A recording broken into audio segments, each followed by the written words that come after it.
जय गुरु, जय श्री राम, जय श्री कृष्ण। श्री कृष्णाय वासुदेवाय हरये परमात्मने नमः। प्रणत क्लेश नाशाय गोविंदाय नमो नमः।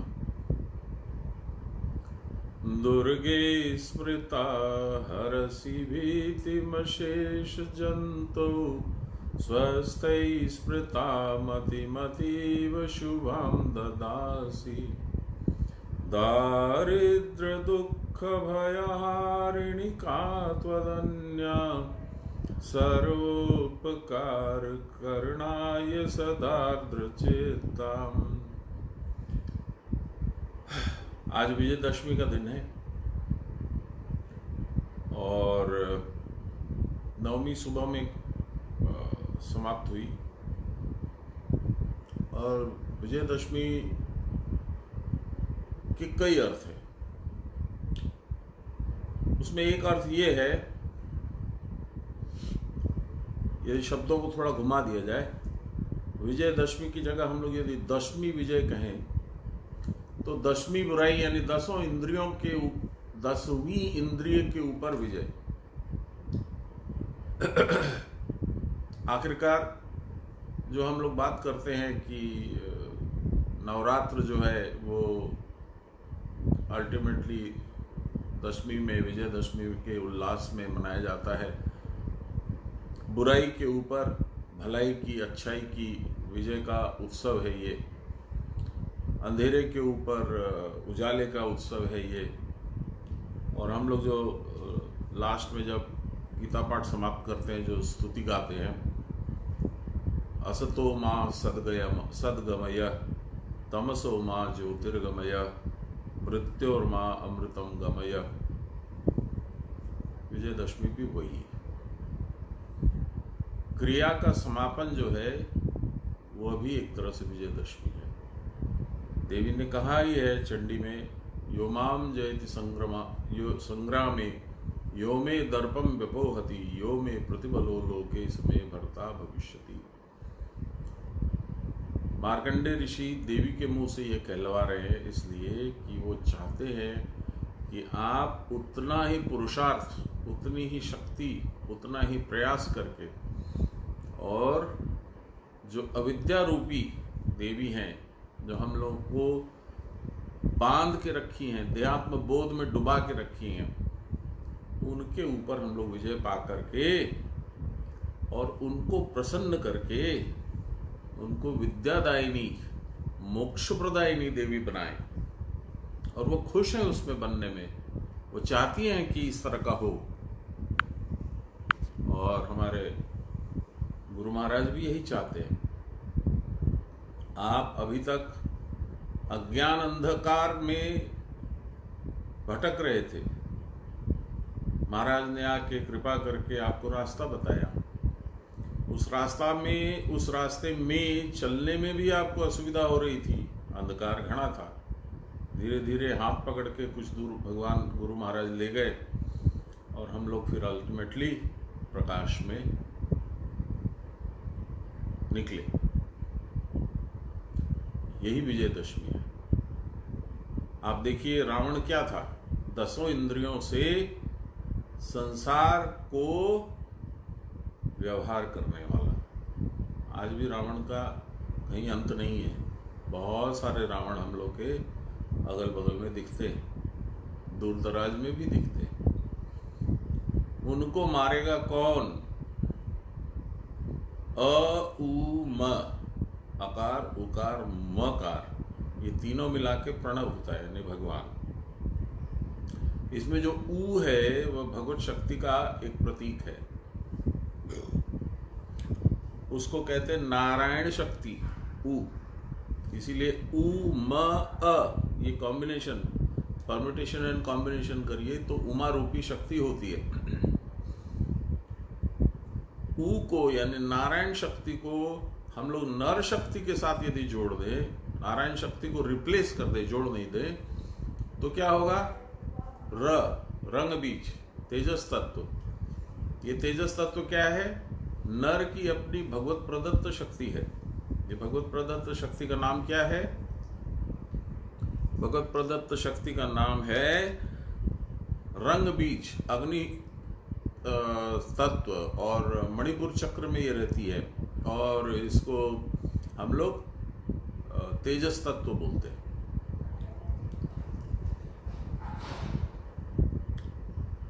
यानी भगवान यहाँ क्या कह रहे हैं?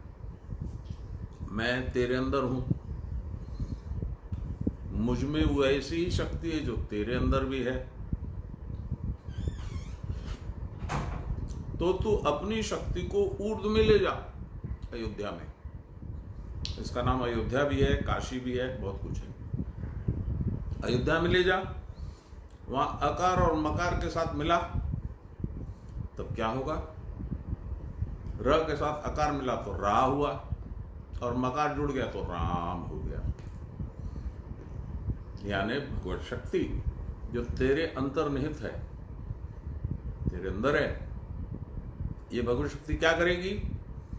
तेरे अंदर की जो बुराइयां हैं, जो संसार आसक्ति है, जो तेरे अंदर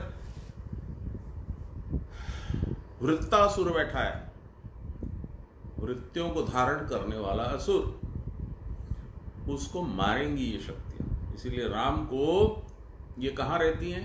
लंका में। लंका कहाँ है? मूलाधार में।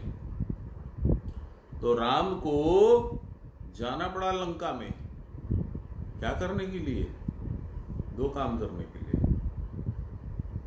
लंका जाकर के सीता का उद्धार करना पड़ा। रावण यानी बुराई, उनको ले गया था हरण करके। सीता कौन है? कुलकुंडलिनी शक्ति। आपको मालूम होगा, याद होगा कि महाराजा जनक ने जब हल चलाया था, यानी साधन किया था, तो एक घड़े से सीता निकली। घड़े में हल अटका तो खुदाई की गई, देखा गया तो उसमें एक बालिका थी। यही कुलकुंडलिनी शक्ति है, और ये सांकेतिक जन्म है सीता का। सीता का कोई जन्म भी नहीं है, कोई मृत्यु भी नहीं है। सबसे पहले तो माँ आ गई। माँ को हम लोग सब कोई मिलके, और मेरा और आप लोग सबका प्रणाम पहुँचे। आज विजयदशमी का विशेष प्रणाम पहुँचे। माँ हम लोग को आशीर्वाद देकर अनुग्रहित करें। आप लोग सबको भी विजयदशमी की बहुत बहुत बधाई। तो सीता जब निकली, कहाँ से निकली? सीता निकली भूमि से। भूमि क्या है? लंगबीज, मूलाधार चक्र है। कैसे निकली? साधन करने से, हल चलाने से। अब उसी सीता को अयोध्या ले गए राम, यानी कुल कुंडलिनी शक्ति को उठा करके यहाँ आ गए, अयोध्या में आ गए, अयोध्या में रहने लगे। लेकिन रावण खूब जोर खाने लगा लंका में। रावण जो है वो अपने कुकृत्यों से सीता को वहां ले जा करके कैद कर दिया। तब भगवान श्री राम को दशरथ रूपी पिता को त्याग करके उन्हीं की आज्ञा से और लंका जाना पड़ा।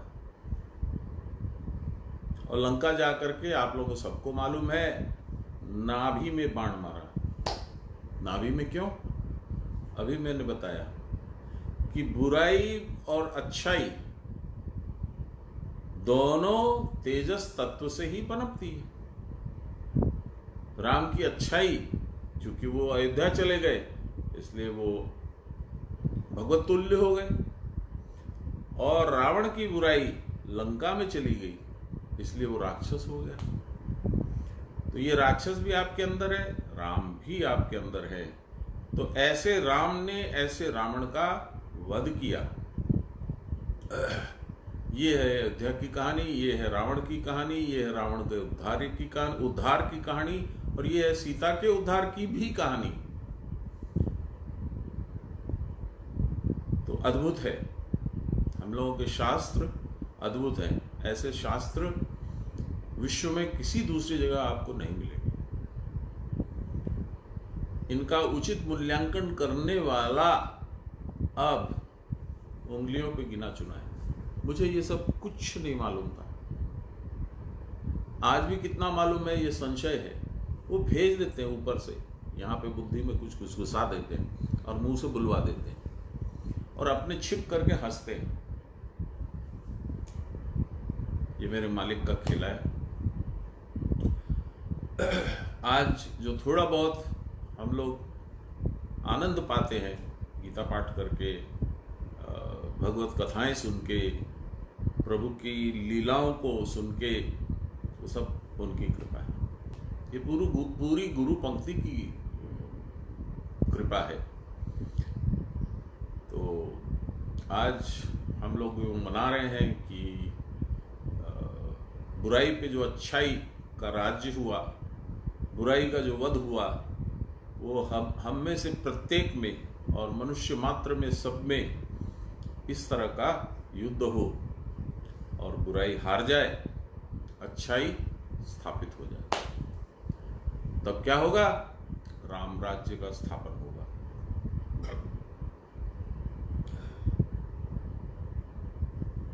पर ये बार बार ऐसा क्यों होता है? प्रत्येक जन्म में मनुष्य उसी स्थिति में आता है और वहीं से उसको लड़ना पड़ता है, ऐसा क्यों होता है? इसकी बहुत लंबी व्याख्या है। मूल बात यह है, देखिए आप, राम के पिता कौन थे? दशरथ, जो 10 इंद्रियों को बहुत संयम से, कौशल्या के साथ, कुशलता, स्किल, अपना रथ चलाते थे, वो ही राम के पिता बने।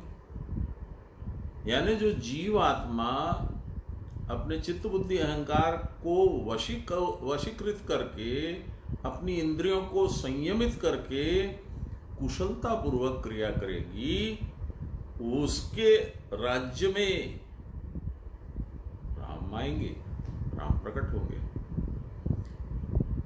और चंडी में एक जगह बहुत सुंदर तरीके से एकादश अध्याय में जब देवताओं को आशीर्वाद दे रही हैं माँ भगवती, तो बोलती है, यदा अरुणाख्य त्रैलोक्ये महाबाधा कर्ष्यति। जब अरुणाख्य नाम का दुष्ट दानव बहुत बड़ी बाधा खड़ी करेगा, तो सब लोगों के हितार्थ कृत्वा शंखे षटपदम त्रैलोकस्य हितार्थाय वदिष्यामि महासुरम। क्या सुंदर बात है, ये साधन की बात है।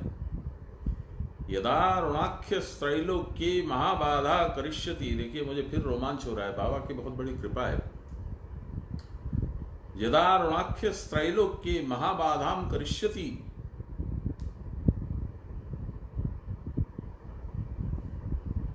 बहुजन हिताय कृत्वा असंख्य षटपदम।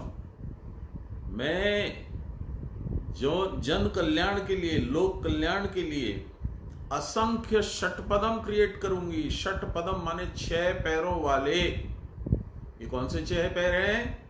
जो 6 चक्र हैं, 5 और 6। इन 6 चक्रों माने ये, इन्हीं पे आप यदि चलोगे तो आप साधक होगे, और इनके डंक मारते मारते मारते बुराई का अंत हो जाएगा।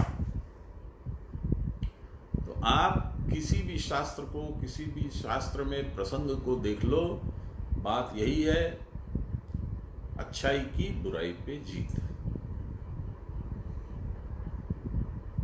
मनुष्य बार बार क्यों बाध्य हो जाता है कि वो संसार में आके उल्टा सीधा काम करे? क्योंकि यही जो इंद्रियां हैं, वो या तो दशरथ बनेंगी और या रावण। और चूंकि मनुष्य का अपना स्वतंत्र स्वभाव है, तो उसको कोई बाधा नहीं है कि वो लंका में जाए या अयोध्या में जाए, कहाँ का राजा बने।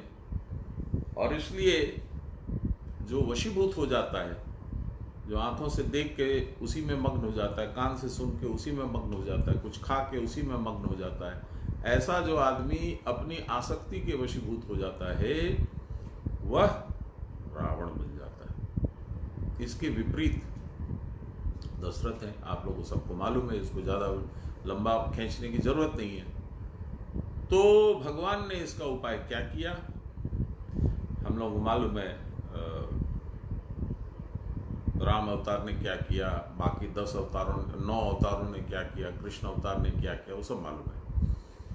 भगवान ने गीता में भी कहा है, और महाभारत सीरियल में वो एक सेंट्रल थीम थी, यदा यदा हि धर्मस्य ग्लानिर्भवति भारत अभ्युत्थानं धर्मस्य विनाशाय च दुष्कृतां। मुझे पूरा याद नहीं, थोड़ा कन्फ्यूजन हो रहा है।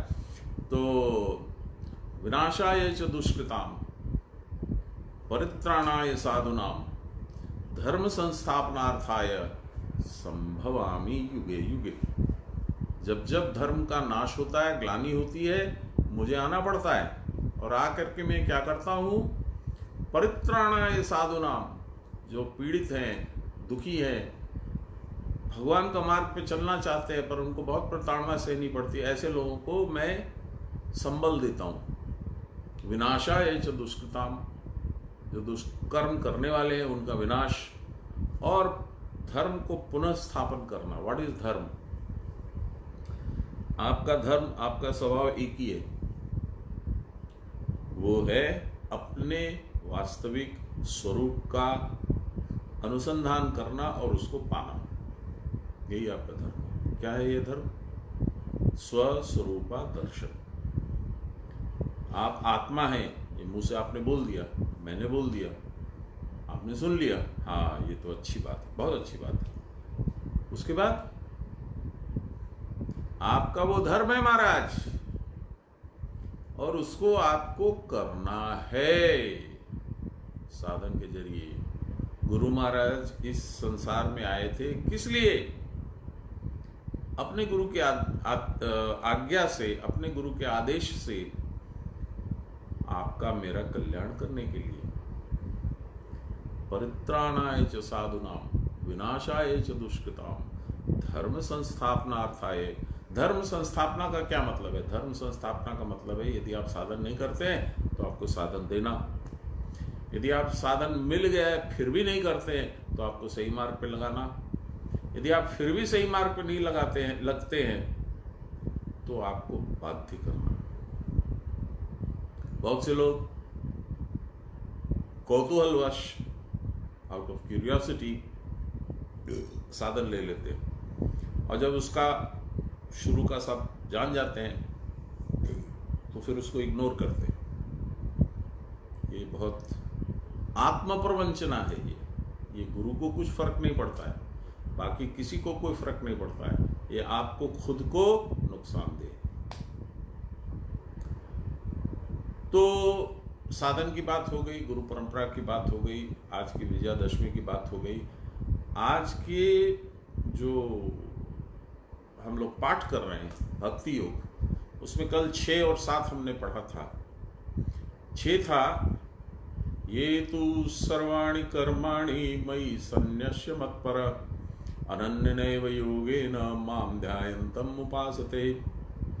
ये तु सर्वाणि कर्माणि, कौन से कर्माणि है?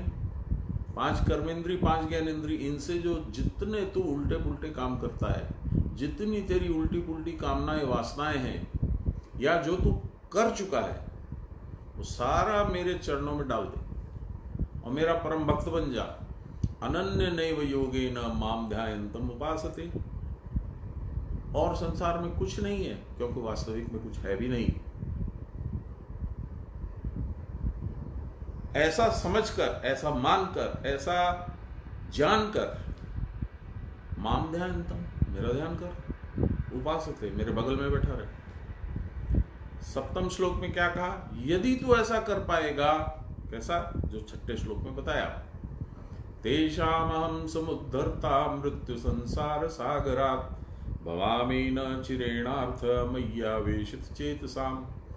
मेरे में तेरा चित्त भी आवेशित होना जरूरी है, यानी मेरे अंदर तेरा चित्त डूबा होना चाहिए।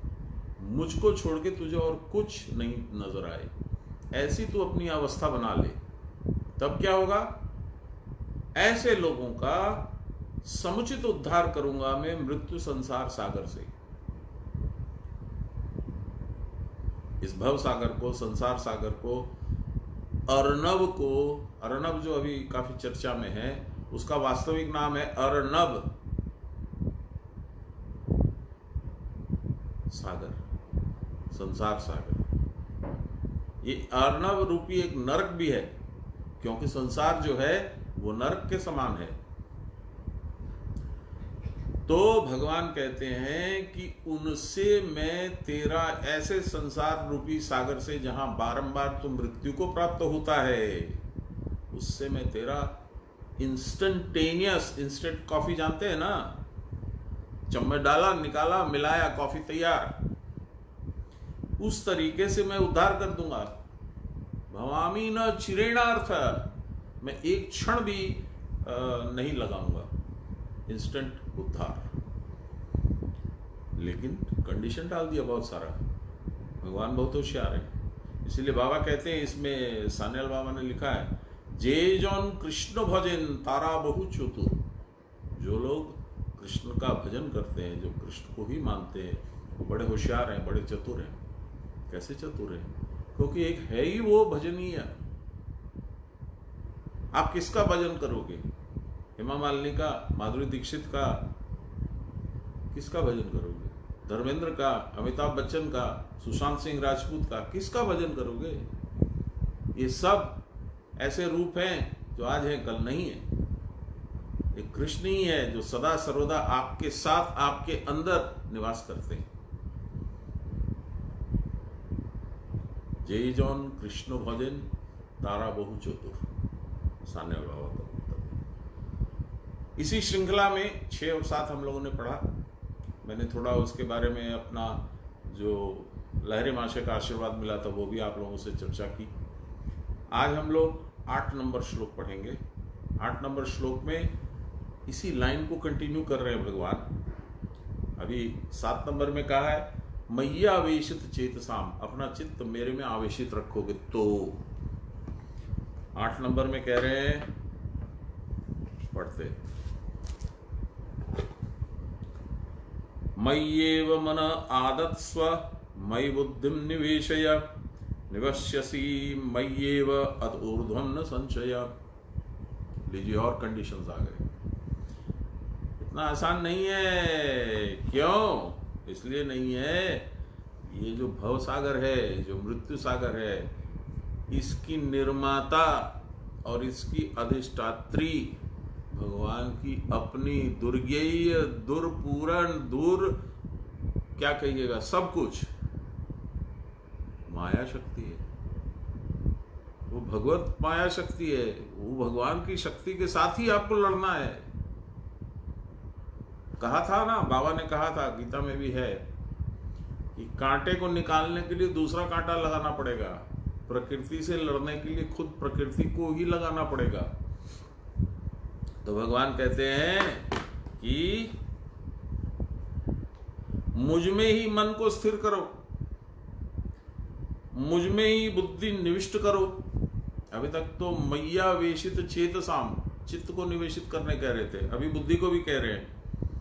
इससे परे, अर्थात शरीर पात के बाद, शरीर जब तुम्हारा पतन हो जाएगा, वो तो सबका होगा, तब क्या होगा? मुझ में ही वास करोगे, पुनर्मृत्यु संसार सागर में नहीं आओगे। भगवान ने कहा ना कि मृत्यु सागर से मैं निकाल दूंगा, तो फिर निकाल के क्या होगा? मेरा पृथक अस्तित्व रहेगा क्या? नहीं रहेगा। जब भगवान ने हाथ लगा दिया, स्पर्श लगा दिया, निकाल लिया, तो अपने आप में वो संभालेंगे तुमको। तो इसीलिए कहते हैं मुझ में ही तुम वास करोगे, इसमें संदेह नहीं है। कितनी बड़ी बात है। मुझ पे संकल्प विकल्पात्मक मन को तुम स्थिर करो, व्यवसायत्मिका बुद्धि को भी मुझ में ही सन्निवेशित करके, अर्थात निविष्ट करके, ऐसा करने पर मत प्रसाद से ज्ञान लाभ करके देहांत होने पर मुझ में ही वास करोगे। ज्ञान जब लाभ हो गया महाराज, तो अज्ञान रूपी जो देवी है वो तो साइड हो गई ना। फिर तो आपको छू नहीं पाएंगी, वो छूना चाहेंगी भी नहीं। वो आप पे प्रसन्न हो जाएंगी और आपकी मदद ही करेंगी। देहांत होने पर तुम मुझ में ही वास करोगे, अर्थात मत स्वरूप में अवस्थान करोगे। तुम्हारा स्वरूप, मेरा स्वरूप एक जैसा हो जाएगा। जानत तुम ही हुई जावा। तुमको जब जाना यानी जब ज्ञान हो गया, तब मेरे में तुम्हारे में जो दूरी है वो क्या है?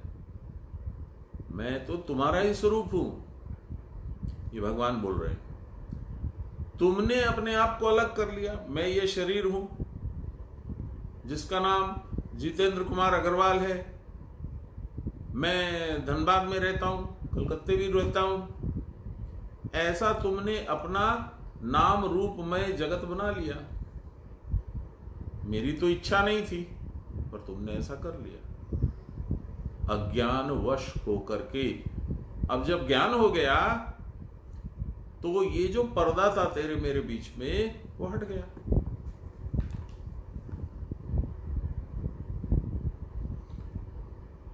देहांत होने पर तुम मुझ में ही वास करोगे, अर्थात मत स्वरूप में अवस्थान करोगे। मत स्वरूप, मेरे स्वरूप में अवस्थान माने रहोगे, इसमें कोई संशय नहीं है। श्रुति में भी कहा है, देहांत होने पर उपास्य देवता तारक ब्रह्म मंत्र का उपदेश दिया करते हैं। लाहिरी बाबा बोल रहे हैं आध्यात्मिक व्याख्या में, क्या बोल रहे हैं? मुझ में ही मन को रखो, अर्थात क्रिया की परावस्था में बुद्धि को स्थिर करते हुए निश्चेष रूप से प्रवेश करा दो। इस प्रकार निश्चेष रूप से आवेश करने पर यह निश्चय ही मैं हो जाएगा।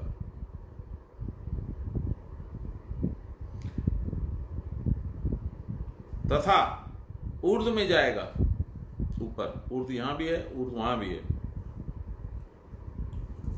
अर्थात मस्तक के ऊपर चढ़कर बैठा रहेगा, इसमें कोई संदेह नहीं। सान्याल बाबा बोल रहे हैं, मन में जब तक संकल्प विकल्प है तब तक ब्रह्म में प्रवेश नहीं कर सकता।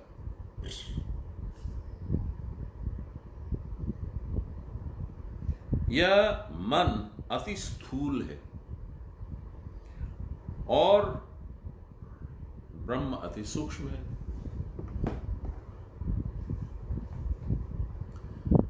मैंने मंदार के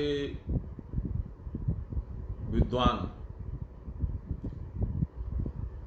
पंडित रतीश जी से पूछा था कि महाराज ये हस्तिनापुर का मतलब क्या?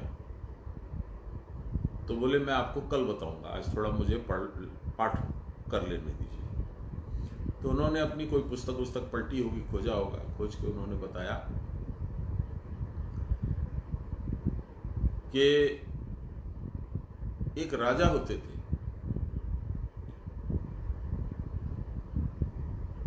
सुहोत्र, राजा का नाम था सुहोत्र। सुहोत्र कौन था? होत्र मतलब होता है यज्ञ करना, सु मतलब सुंदर तरीके से। यज्ञ क्या है हम लोग बढ़िया से जानते हैं, प्राण को अपान में, अपान को प्राण में मिला देना और समान को प्रज्वलित रखना, यही यज्ञ है। आपके अंदर यही चल रहा है।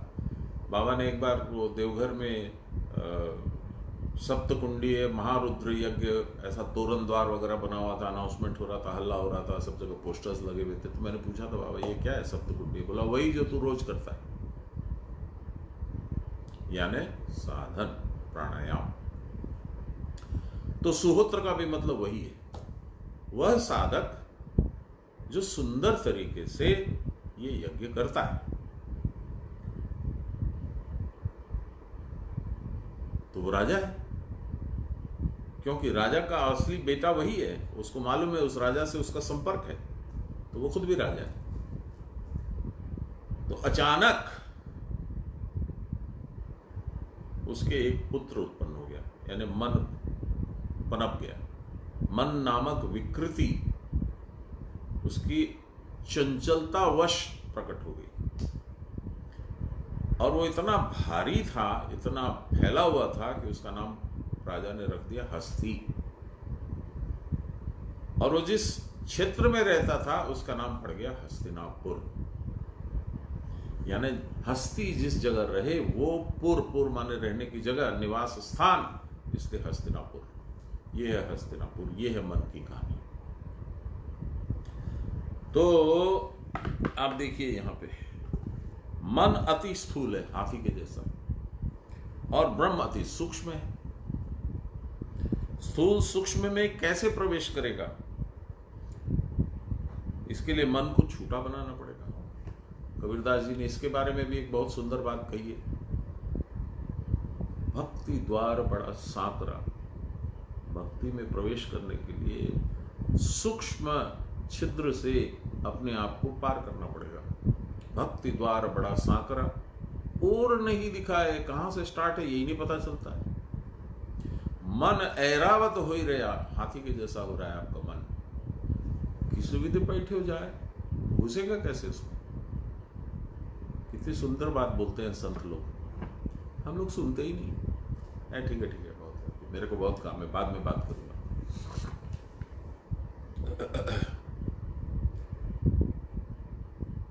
और जब तक वह ब्रह्म में प्रवेश नहीं कर सकता तब तक संकल्प विकल्प रहेगा, मन रहेगा। यह मन अति स्थूल है, ब्रह्म अति सूक्ष्म है। सूक्ष्म स्थूल सूक्ष्म में प्रवेश करेगा तो कैसे?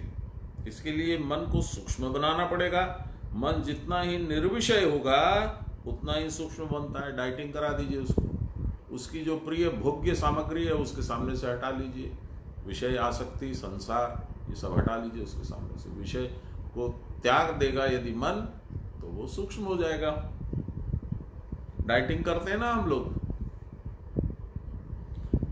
वजन जाता नहीं है। इसी तरह से आप कितना भी डाइटिंग करो, अंदर ही अंदर तो उसकी चाहना रहेगी, आसक्ति रहेगी, छूटेगी नहीं। फिर भी चेष्टा करो।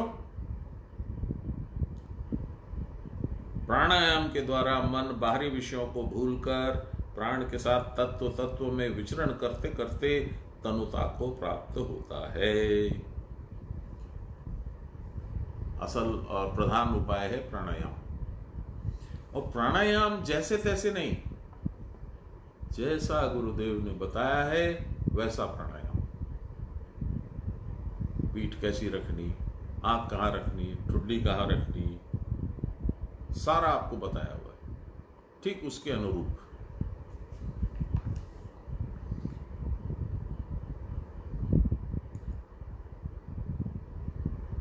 तनुता को प्राप्त मन जब धीरे धीरे अदृश्य हो जाता है, तब परावस्था में पहुंच जाता है। तब मन नहीं रहता, अतएव मन में कुछ रहता भी नहीं है। तरंग शून्य समुद्र जिस प्रकार अतीव प्रशांत रूप धारण कर लेता है, संकल्प विकल्पात्मक मन तब सूक्ष्मात सूक्ष्मतर होकर आत्माकाश में लीन हो जाता है। तो योगी का चित्त भी उसी प्रकार प्रशांत भाव धारण करता है। तब मन विश्वात्मा में मिलते मिलते पूर्णतः मिल जाता है, उसका कोई चिन्ह भी नहीं रहता।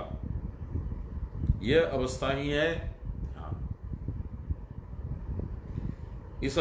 यह अवस्था जितनी गंभीर से गंभीरतर होती है उतनी ही समाधि की अवस्था प्रारंभ होती है। आपको ध्यान में है अष्टांग योग में क्या कहा गया था? यम, नियम, आसन, प्राणायाम, ये 4 चीज करने की है, कर्तव्य। और प्राप्तव्य क्या है? प्रत्याहार, धारणा, ध्यान, समाधि।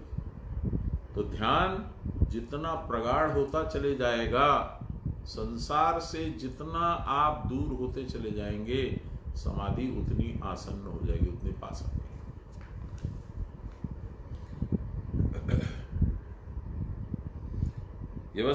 यह अवस्था जितनी ही गंभीर से गंभीरतर होती जाती है उतनी ही समाधि की अवस्था प्रारंभ होती है। यही है मन को स्थिर मन में प्रवेश करा देना। मय्येव मन आधत्स्व, अभी अष्टम श्लोक में जो भगवान ने कहा, प्रथम यही कहा, मय्येव मन आधत्स्व।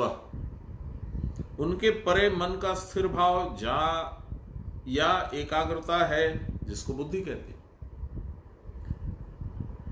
बहुत जगह चित्त बुद्धि अहंकार की जगह मन बोलते हैं। इस बुद्धि को भी निश्चेष रूप से उनमें प्रवेश करा देना होगा, तब जैसे बाह्य जगत की स्मृति भी नहीं रहेगी। उसी प्रकार मैं ध्यान कर रहा हूं, यह भाव भी उदय नहीं होगा। मन तब असीम शून्य में प्रवेश करके वही हो जाता है। यही बुद्धि निवेशय कहने का अभिप्राय है। फिर से सुनिए, लास्ट वाली लाइन इंपॉर्टेंट है। मन तब असीम शून्य में प्रवेश करके वही हो जाता है। वही माने असीम शून्य। यही बुद्धि निवेशीय कहने का अभिप्राय है। यही आत्माकार में अवस्थित अवस्था है। आत्मा के आकार में अपने आप को अवस्थान कराना ही यह है।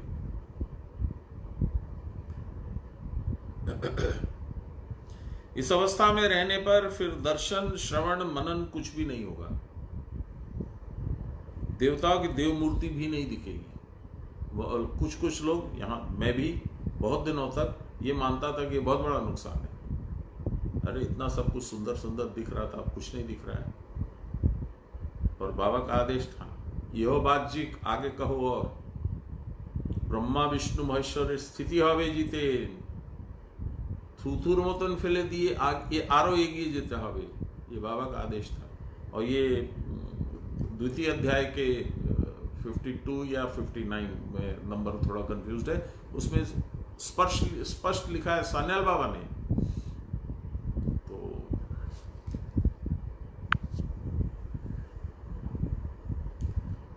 जितने देवता और आत्माएं सब ब्रह्म में लय हो जाते हैं, तब योगी का यह शरीर रहते हुए भी मानो नहीं रहता। तब शरीर बोध इस प्रकार रहता है मानो ब्रह्म रूप नदी में शरीर रूपी फैन बहता चला जा रहा है। पश्चात यह भाव भी नहीं रहता, सब एक हो जाता है। प्राण जब तक मस्तक स्थित सहस्रार में स्थित नहीं होता, तब तक वह अवस्था प्राप्त नहीं होती। क्या नहीं होती? फिर से सुनिए। प्राण जब तक मस्तक स्थित सहस्रार में स्थिर नहीं होता, तब तक यह अवस्था प्राप्त नहीं होती। इसलिए सर्वदा आत्मचिंतन में रत रहो। गुरु उपदेश के अनुसार प्राण को स्थिर करने की चेष्टा करो। इससे ही यह अवस्था अपने आप प्राप्त होगी। मैं आप लोगों को याद करा दूं, सान्याल बाबा का अंतिम सार्वजनिक उपदेश क्या था। उनके यहाँ एक काम करता था, कम उम्र का था, मंदार में कुछ दिन पहले मिला था मुझसे। तो वो उसको मैंने कहा, लास्ट मुलाकात जब बाबा से हुई तो क्या हुआ, तो उसने कहा था, পরের কথা না বলিয়া নিজের কথা বলুন। पर कौन हुआ? शरीर।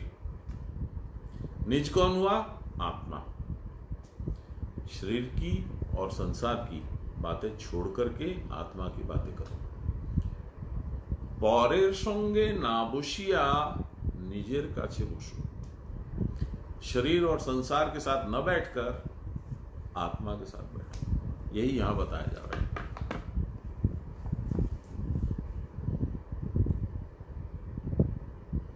सर्वदा आत्मचिंतन में रत रहो। गुरु उपदेश के अनुसार प्राण को स्थिर करने की चेष्टा करो। इससे अवस्था अपने आप प्राप्त होगी। तुम बुद्धि को स्थिर करो, आत्मा में प्रवेश करा दो। ऐसा होने पर बाहरी प्रकृति तुम्हारे लिए क्लेशोत्पादक नहीं होगी। प्राण सर्व शरीर में आत्म स्वरूप से चंचल है। इस अवस्था से स्थिरावस्था में पहुंचने का नाम बुद्धि है। यही ईड़ा पिंगला रहित होकर सुषुम्ना में रहना है। ऐसा होने पर ब्रह्मपद प्राप्त होता है। इस ब्रह्मपद न सब ब्रह्ममय हो जाता है। सब नाम का कुछ रह भी नहीं जाता है। उस समय सब एक हो जाता है। तस्मात् त्वं सर्वदा भिन्नमात्मानं हृदि भावय। बुद्धया बुद्धियो बहि सर्वमनुवर्तस्व माखिद। तुम कोई वस्तु नहीं हो, किसी वस्तु के साथ तुम्हारा कोई योग भी नहीं है। कोई वस्तु है भी नहीं, एक तुम ही तो हो। बुद्धि रूपी दर्पण में एकमात्र तुम ही प्रतिबिंबित हो रहे हो। तुम्हारे बाहर भी तुम्हारे सिवा कुछ नहीं है। इसको जान लेने पर फिर तुम्हें कोई क्लेश नहीं होगा। भगवान क्या कहते हैं? चंडी में एक प्रसंग है। रक्त बीज को भेजा शुंभ निशुंभ ने देवी के साथ युद्ध करने के लिए। तो रक्त बीज को आप लोग मालूम है कि उसको वरदान था कि उसका खून का एक बूंद भी कहीं टपकेगी तो वैसे का वैसा दूसरा दानव उत्पन्न हो जाएगा।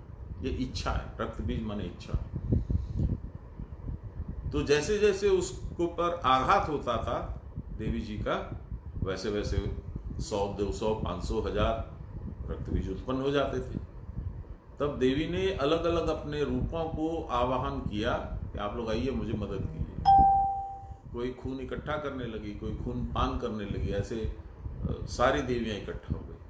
जब रक्त बीज मारा गया, क्योंकि अब भूमि माने मूलाधार पे रक्तस्राव होना बंद हो गया, रक्त बीज खत्म हो गया।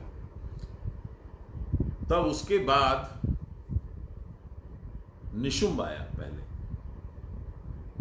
और उसने कहा कि इतने लोगों को बुलवा रखी हो तुम, इतनी तुम्हारी सहायिकाओं को बुला रखी हो एक अकेले आदमी से लड़ने के लिए। तो देवी ने कहा, अरे मूर्ख,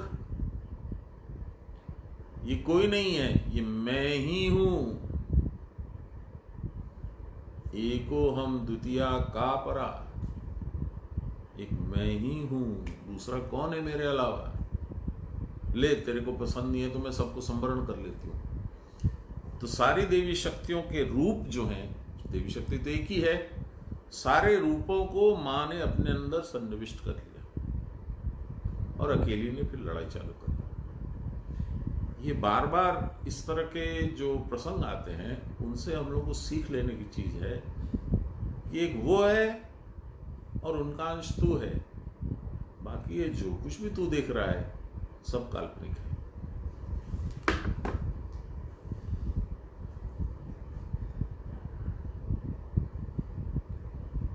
फिर से पढ़ता हूं, तुम कोई वस्तु नहीं हो, किसी वस्तु के साथ तुम्हारा कोई योग भी नहीं है, कोई वस्तु है भी नहीं, एक तुम ही तो हो। बुद्धि रूपी दर्पण में एकमात्र तुम ही प्रतिबिंबित हो रहे हो, तुम्हारे बाहर भी तुम्हारे सिवा भी कुछ नहीं है। इसको जान लेने पर फिर तुम्हें कोई क्लेश नहीं होगा।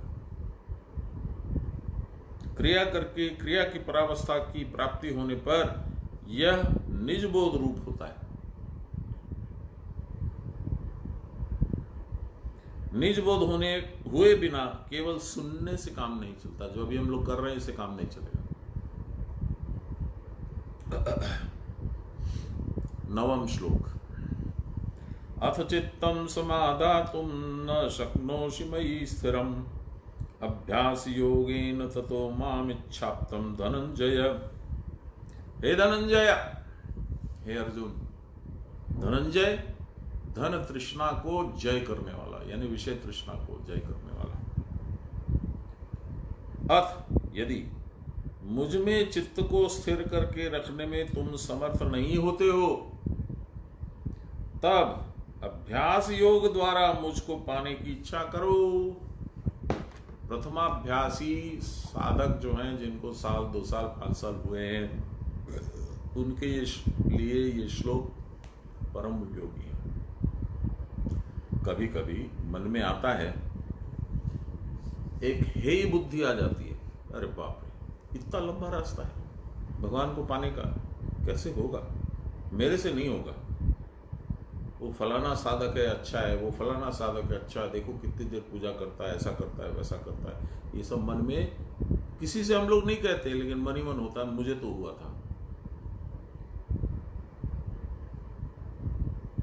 और मैं नियम रक्षा के हेतु आधा घंटा साधन करता था तो उठ जाता था। चाहे मंदिर में गया हूं, चाहे मंदार में गया हूं, चाहे तीर्थ में गया हूं, यही नियम था। बस ठीक है, मेरे को क्या करना है, इतना लंबा पूजा करके मेरे से नहीं होगा, नहीं होगा, मोक्ष नहीं होगा, नहीं होगा। ये सब सोच, ये सोच किसकी है? ये सोच रावण की है। ये सोच राम की नहीं हो सकती। अपनी राजधानी को छोड़ करके, अपनी सेना को छोड़ करके, अपना ऐश्वर्य को छोड़ करके, वैभव को छोड़ करके, करीब करीब निहत्थे हो करके वो गए लंका में रावण को मारने के लिए। आपको भी वही करना है, वैसी ही लंबी यात्रा करना है। लेकिन अब क्या करना है? आप ऑलरेडी लंका में हैं, आपको उल्टा जाना है, लंका से अयोध्या जाना है। आपको कोई रावण को मारना नहीं है। आप अयोध्या जाओगे तो रावण पीछे छूट जाएगा। अब मारामारी की बात मत सोचो। सुनिए, यदि तो मुझ में चित्त रखने में समर्थ नहीं है तो अभ्यास योग के द्वारा मुझको पाने की इच्छा कर। अर्जुन को उपदेश दे रहे हैं भगवान श्री कृष्ण। ठीक है ना?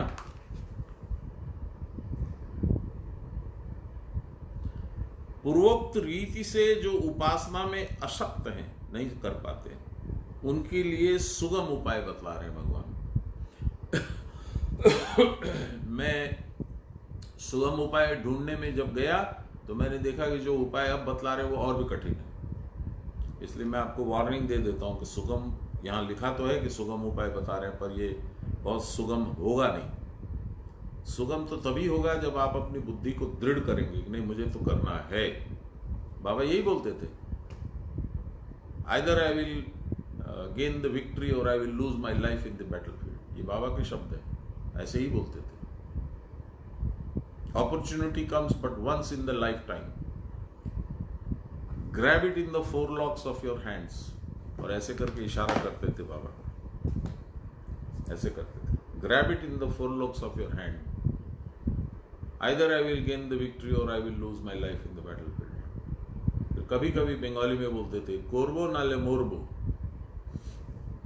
करेंगे या मरेंगे। सुनिए, चित्त मुझ में जिस प्रकार स्थिर होता है उस प्रकार यदि तुम मुझ में चित्त को धारण करने में समर्थ नहीं हो पा रहे हो तो विक्षिप्त चित्त को पुनः पुनः प्रत्याहार करके मेरे अनुस्मरण रूप अभ्यास योग के द्वारा मुझको पाने की इच्छा करो, अर्थात प्रयत्न करो। अब मैं इसकी व्याख्या नहीं करता हूं, बाबा क्या बोलते हैं सुन लेते हैं। आध्यात्मिक व्याख्या, यदि कदाचित मुझ में मन इस प्रकार स्थिर नहीं कर पाते हो तो अभ्यास करने की इच्छा करो, अर्थात क्रिया बढ़ाओ। ये बाबा मुझसे कम से कम, ज्यादा तो नहीं, 10-15 बार 20 बार बोले। कोई तो कुछ जीते, मालूम तो उनको सब था ही, बाबा इतना करते। देखो यदि संभव है और बढ़ाओ, आरो बढ़ाओ, आरो बढ़ाओ।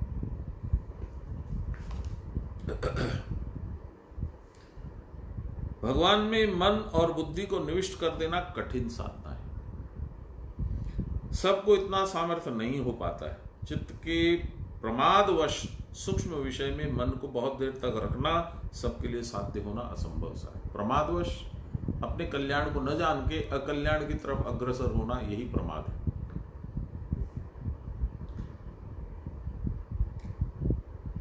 जिनका चित्त ऐसी एकाग्रता से युक्त नहीं है उसके लिए किसी कौशल का अवलंबन करना ही श्रेयस्कर है। देखिए, बड़ा इंटरेस्टिंग है ये, हम लोग सबके लिए कल्याणदायक है। सुने, यह कौशल अभ्यास योग है। भ्राम्यमाण चित्त को मेरुदंड के भीतर चक्र चक्र में घुमाने के अभ्यास के द्वारा प्रत्याहित करने की चेष्टा करने पर जब वह स्थिर होगा तब मुझ में चित्त को स्थापित करना अपेक्षाकृत सहज है। योग दर्शन में लिखा है, तत्र स्थितो यत्नोभ्यासः। क्रिया के बारे में तो मैं ज्यादा बोल नहीं सकता हूं लेकिन मैं इतना बोलूंगा कि प्राण पे यदि ध्यान रखोगे, ध्यान, मस्तिष्क वाला ध्यान, और दृष्टि को यदि कुटस्थ में समाहित रखोगे और जब जब दूसरा चिंतन हो वापस उसको घुमा करके इन्हीं चीजों में लगा दोगे तो अभ्यास हो जाएगा। मेरी कुछ ऐसी स्थिति रही कुछ दिनों तक कि बहुत असहज था मैं, तो बाबा थे शरीर में, उनसे बोलता था बाबा ऐसा है हल्का फुल्का। तो उन्होंने बोला जब जब तेरे मन में कोई डिस्टर्बेंस आए, किसी तरह की चिंता आए, तो चुपचाप बैठ के एकांत में और ध्यान लगा देख, धीरे धीरे धीरे धीरे चिंता कहाँ चली जाएगी तुझे पता भी नहीं चलेगा। यही है अभ्यास योग। अब इसके बहुत सारे रूप हो सकते हैं। आप प्राणायाम करके भी अभ्यास कर सकते हो, अजपा करके भी कर सकते हो, अंतर्जप करके भी कर सकते हो, अंतर प्राणायाम करके भी कर सकते हो। ये सब आप जैसा आपको रुचि हो वैसे कर सकते हो। मैं ये भी बता दूं आपको कि उस डरावने काल में, मेरी स्थिति एकदम डरावनी थी, उस डरावने काल में भी सबसे सुंदर दर्शन और श्रवण मुझे पहली क्रिया में हुई। 2-2, 2.5-2.5, 3-3 घंटे में कर लेता था। फिर किसी का फोन आ गया तो फोन उठाया, बात किया, फिर फोन रखा, फिर उसी में लग गया। नौकर आया, बोलवा वो खाना खा लो, अभी रुक जाओ थोड़ी देर में आता हूँ, फिर उसी में लग गया। इस तरह से करते करते करते करते कई साल के बाद में बड़ा सुंदर वो अवस्था हो गई थी। ये कोई असाधारण बात नहीं है। मेरी 2 बहनें गई थी मंदार मेरे साथ, और वो अलग एक गाड़ी ले गई थी कि हम लोगों का तो मन लगेगा नहीं, तुम तो वहीं रहोगे, तो हम लोग का जब तक मन रहेगा हम लोग रहेंगे, फिर हम लोग इस अलग गाड़ी लेके जा रहे हैं, उसमें लौट आएंगे। तो एक रात तो उन्होंने बड़ा बाबू भैया कहते कहते निकाला, दूसरी सुबह में बोले आज बस अब मंदिर का दर्शन कर रहे हैं, हम लोग निकल जाएंगे। मैंने कहा ठीक है। जब दर्शन वर्शन करके आई तो दोनों को मैंने बैठाया और मैंने कहा एक काम करोगी मेरा? बोलो। मैंने प्रथम क्रिया उनको बोली कि कम से कम आधा घंटा तुमको करना है, अभी कोई चिंता मत करो कहाँ जाना है, क्या करना है, कब पैकिंग करनी है, आधा घंटा करो, तुमको आनंद आए तो अपन फिर आगे बात करेंगे। आधा घंटा वो लोग प्रथम क्रिया करते रहे। उसके बाद बोले नहीं नहीं हम लोग रुकेंगे, इतनी दूर आने के बाद भागने की कोई आवश्यकता नहीं है, बड़ा अच्छा लग रहा है, तुमने बहुत अच्छा उपाय बताया। मैंने नहीं बताया, लहरी बाबा ने वहां कृपा करी, हमारे गुरु महाराज ने कृपा करी, दोनों हमारे गुरु महाराज से दीक्षित है। नहीं तुमने बहुत अच्छा किया, मैं निमित्त बना। पिछले अध्याय के उसमें विराट रूप दर्शन में 33 नंबर श्लोक में भगवान बोलते हैं ना,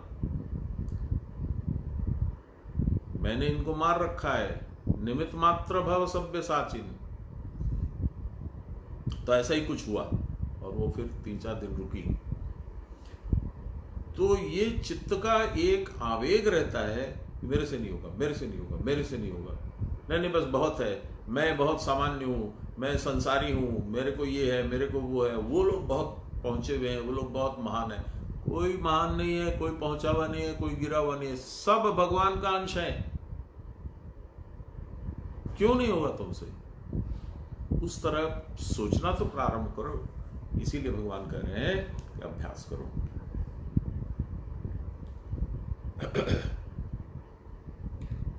किसी को भी यह स्थिति एक बार की नहीं होती। लीजिए इसके लिए प्रयत्न करना आवश्यक है।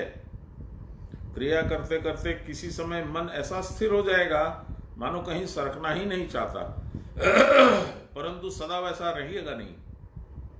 अनेक बार चेष्टा करने पर असफल भी होना पड़ेगा। साधक इस कारण कभी हतोत्साह मत होना। गुरु उपदिष्ट मार्ग से प्रयत्न करते करते मन लक्ष्य के समीप पहुंचेगा ही। अति समीप पहुंचकर भी संभव है कि वह नीचे गिर जाए, तो भी आशा त्याग न करना। जितनी बार गिरे उतनी बार उठाने की चेष्टा करो। इस प्रकार बारंबार चेष्टा करने पर उद्देश्य को प्राप्त करना सहज हो जाएगा। तब लक्ष्य में मन को प्रवेश कराने में विशेष आयास न लगेगा। यह इतना सहज और स्वाभाविक हो जाएगा कि इच्छा होते ही चित्त निरालंब में जाकर स्थिर हो जाएगा। तब अभ्यास बंद कर देने पर भी कोई क्षति नहीं होगी। इस अभ्यास को कैसे दृढ़ कर सकते हैं, इस विषय में योग दर्शन में कहा है, सतु दीर्घ काल नैरनंतर सत्कारो सेवितो दृढ़ भूमि। अभ्यास दीर्घ काल तक निरंतर और श्रद्धा और आदर के साथ सेवित होने पर दृढ़ भूमि होता है।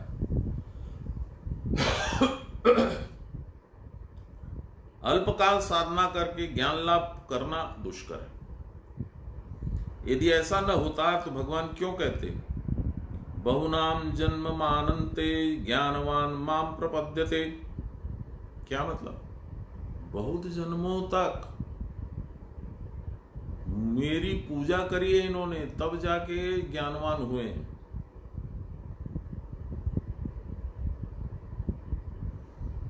इसे भी दीर्घकाल और निरंतर किया जाए तो तभी इसका होना संभव है। जो लोग शीघ्र और सहज ही कुछ हो जाने की भावना करते हैं और इसके लिए व्याकुल हो जाते हैं, उनको गीता के इस भगवत वाक्य तथा योग दर्शन के उपयुक्त सूत्र पर ध्यान देना होगा।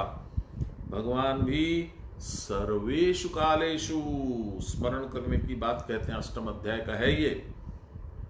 अभ्यास की दृढ़ता से ज्ञान की परिपक्व अवस्था प्राप्त होने पर ज्ञान की चरम भूमिका तुरीयावस्था तक पहुंचा जा सकता है।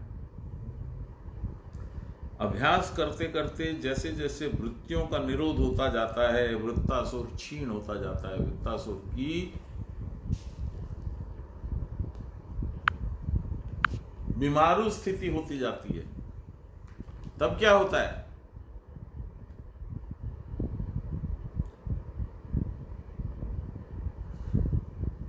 कहां चला गया।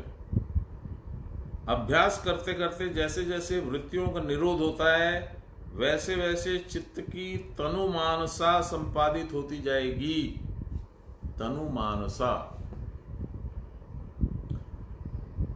हम लोग कल शायद चर्चा कर रहे थे शांतनु की, जहां से महाभारत का श्री गणेश हुआ था। महाभारत का जो प्रकरण है उसके शायद मुख्य किरदार शांतनु है। शांत तनु, जिसका मन शांत भी है और क्षीण भी है। तनु का एक और मतलब होता है, तनु का मतलब शरीर भी होता है, तो उस अर्थ में भी उसको लिया जा सकता है।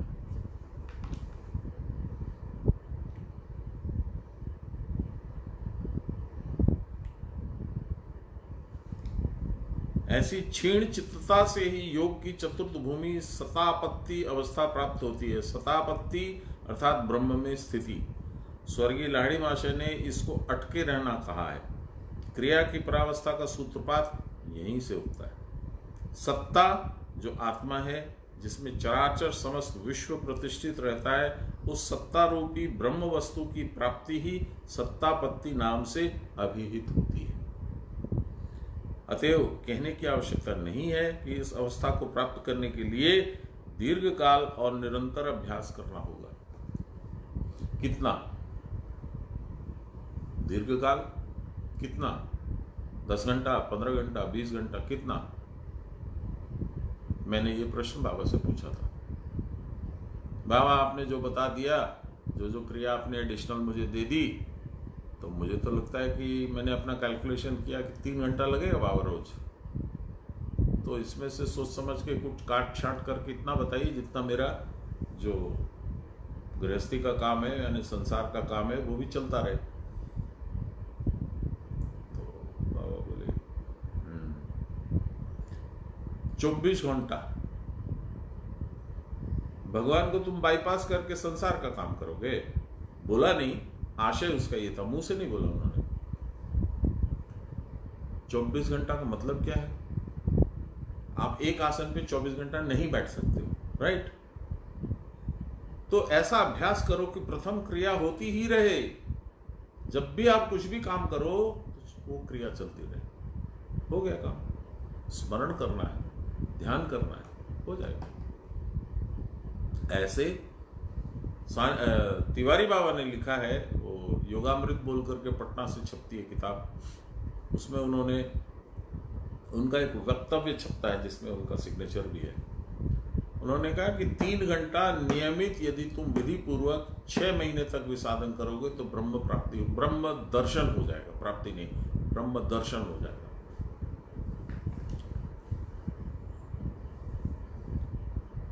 तो ये जो है ना कि इस अवस्था को प्राप्त करने के लिए दीर्घ काल और निरंतर अभ्यास करना होगा, इसका आप अपना उपाय निकाल लीजिए। कबीर ने कहा है कि निशिदिन हरि ध्याये बिना मिले न दुर्लभ योग। दिन रात ध्यान किए बिना कोई हरि के साथ योग प्राप्त नहीं कर सकता। महात्मा कबीर ने एक दूसरी जगह कहा है, लंबा मार्ग दूर दूर घर, विकट पंथ बहुभार। ये सुंदर है, सुनिए इसको। लंबा मार्ग, दूर घर, विकट पंथ, रास्ता बड़ा विकट है, उबड़ खाबड़ ढलान वाला, स्लिपरी, बहुभार। आप अपने ऊपर में दुनिया भर का भार लेके चलते हो।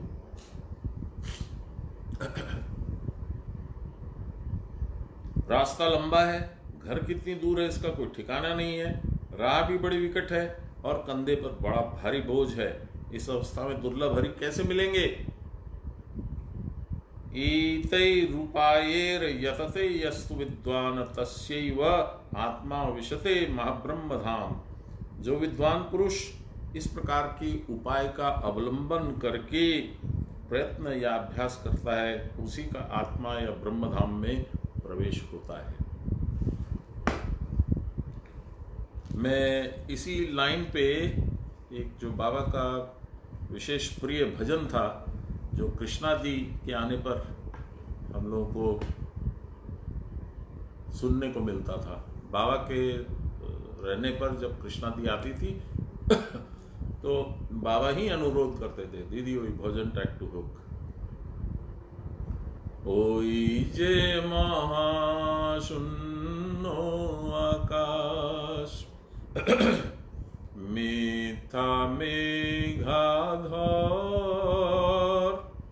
स्नेहमयी माঝে আমার বাড়িয়ে আছে কর। ওই যে महाशून्य आकाश, वह जो महाशून्य आकाश है, मिथ्या मेघाधर, उसमें माया के मिथ्या बादल छाए हुए हैं। स्नेहमयी माँ जो मेरी हैं, हाथ बढ़ा रखी हैं, बड़ी आचिन कौर। लंबा है, उतना अपने पास समय भी नहीं है, मुझे पूरे शब्द याद भी नहीं है। ओरे एमनी किछु करे जारे, আসবি না আর বারে বারে, হাসতে হাসতে যাবি ঘরে, কেউ রবে না পর। ওই যে মহাশূন্য আকাশ, মিথ্যা মেঘাধর, স্নেহময়ী মাঝে আমার বাড়িয়ে আছে কর। ওই যে মহাশূন্য আকাশ, ওইখানে মোর ঘর, স্নেহময়ী মাঝে আমার বাড়িয়ে আছে কর।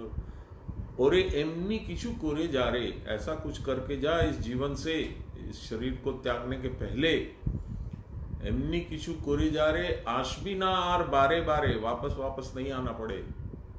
हंसते हंसते जाबी घरे, वो जो तेरा घर है उसमें तू हंसता हंसता जाएगा। केउ रोबे ना पर, कोई भी पराया नहीं होगा। कैसे होगा पराया? सारा तो एक ही हो जाएगा, सर्वम ब्रह्ममय जगत हो जाएगा।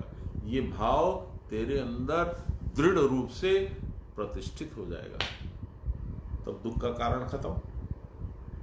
ये सुंदर भजन था, बाबा को बहुत प्रिय था, इसलिए हम लोगों को भी प्रिय है और सुंदर भी है। बड़े सुंदर लय में भी गाया हुआ है, भाव भी बड़े अच्छे हैं। तो आज नवमी दशमी दोनों ही थी। सुबह में कुछ देर तक नवमी थी, फिर बाद में दशमी का प्रवेश हो गया। तो आप लोग सबको विजयदशमी की एक बार फिर से शुभकामनाएं। जय गुरु। और माँ को विशेष विशेष प्रणाम। মা আমার বিজয়া দশমীর প্রণাম নেবেন আর আমাদের উপরে বিশেষ আশীর্বাদ করবেন মা। আপনার আশীর্বাদেই আমরা এত সুন্দর অনুষ্ঠান করছি রোজ রোজ। আপনাকে দেখে আরো উৎসাহ ডাবল হচ্ছে মা আমাদের। প্রণাম মা।